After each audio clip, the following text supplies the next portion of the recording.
All right, guys, I'm gonna try one more thing. And I get it. If you didn't have chemistry, then um, you know this is all kind of new.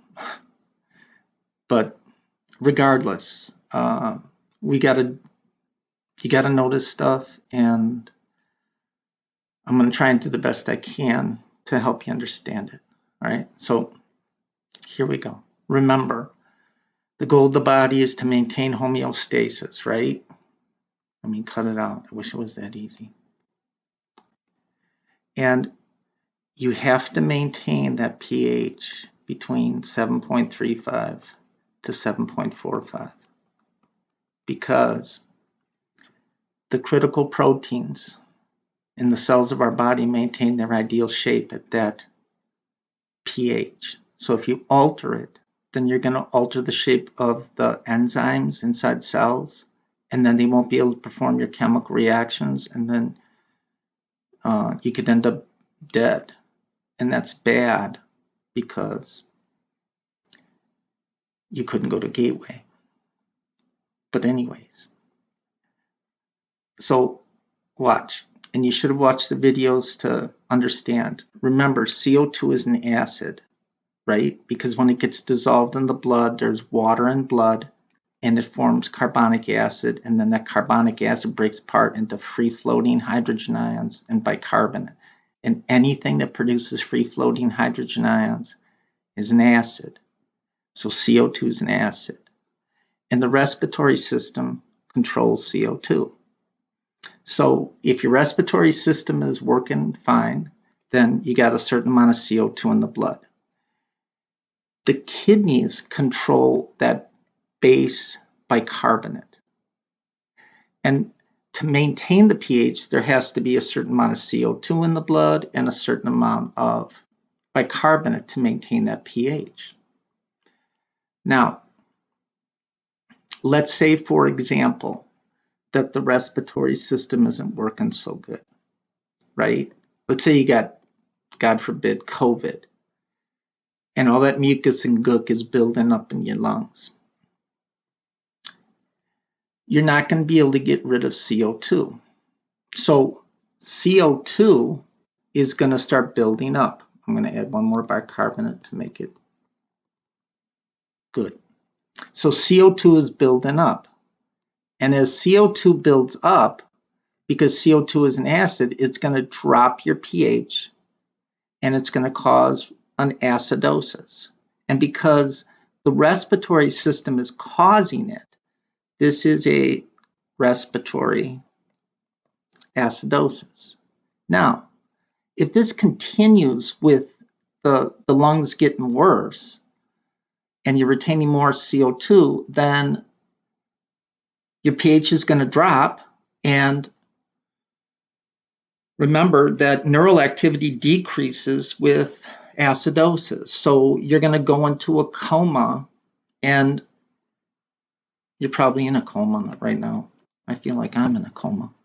Anyways, so when the CO2 starts building up, you can equate CO2 with free-floating hydrogen ions, right? I explained that. So the more CO2 you have, the more free-floating hydrogen ions you have, so the more acid you have, and that drops the pH. Well, the body does stuff that makes sense. So if the lungs are having an issue, then the kidneys are going to detect that. And I'll explain when we do get to the kidneys. So the kidneys have to compensate. They have to help out. So if your lungs are holding on to more acid, right, then the kidneys have to try to maintain that pH by reabsorbing more base to balance out the little teeter-totter. So in a respiratory problem, the system that can help out is the kidneys. And it will do that by increasing the amount of bicarbonate in the blood. And that's exactly what happens. And remember, I explained in the video that the kidneys can compensate for any pH disturbance. if you live long enough. That's why when people are really, really, really jacked up, they're in the ICU and it don't look good. One of the last ditch efforts a doctor will do is put the person on temporary hemodialysis. And the reason for that is to try to maintain that pH. And if they can correct the pH, then things start turning around for the person. That's why it's really important that you understand this. So, and that's essentially how it works. Now, look, if you have a situation, and I explained this in the video, where, and who cares why right now? It doesn't matter. I'll explain that as we move along. I want you to understand this principle. If the cells, through metabolism, and who cares why, are dumping more free-floating hydrogen ions into the blood, well, if they remain free-floating, then your pH is going to drop, and that's bad for you, right? So through metabolism, if the cells are making more hydrogen ions than normal, then that's a metabolic acidosis. And remember, floating in your blood is the chemical buffer called bicarbonate. And remember, only free-floating hydrogen ions affect pH. So the bicarbonate that's freely floating in the blood is going to grab those extra hydrogen ions and lock them up in carbonic acid. And if you prevent a free-floating hydrogen ion from being free-floating, you buffered it. Now, essentially what's happening in a metabolic acidosis is that you are using up your bicarbonate. So now there is less free bicarbonate floating in the blood. And if there's less free bicarbonate, then you're going to have more CO2, right?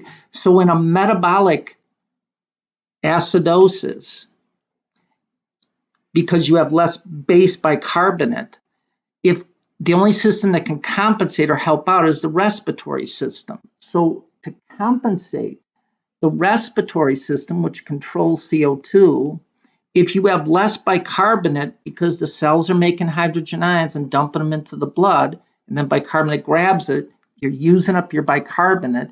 If you have less base bicarbonate, then you have to have less CO2 to try to maintain that pH. So in a metabolic acidosis, the only system that can compensate is the respiratory system. And the respiratory system compensates by getting rid of more CO2. So you'll start breathing faster and deeper.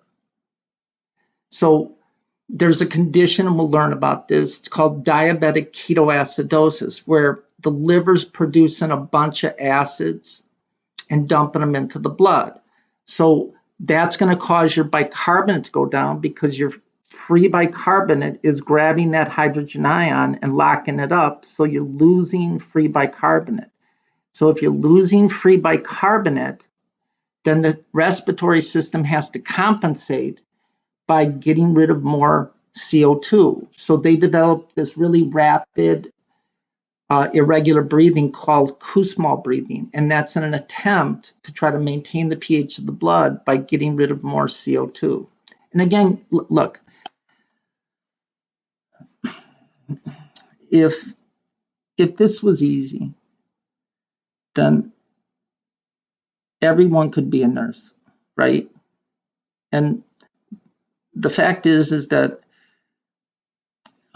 people are going into the hospital a lot sicker than they ever did before. So nurses now, especially now, have to really be skilled. They really have to understand this stuff because you're the eyes and the ears of the doctor. And if you don't understand this stuff and you don't see changes and know what to do, then you're not going to know what to do.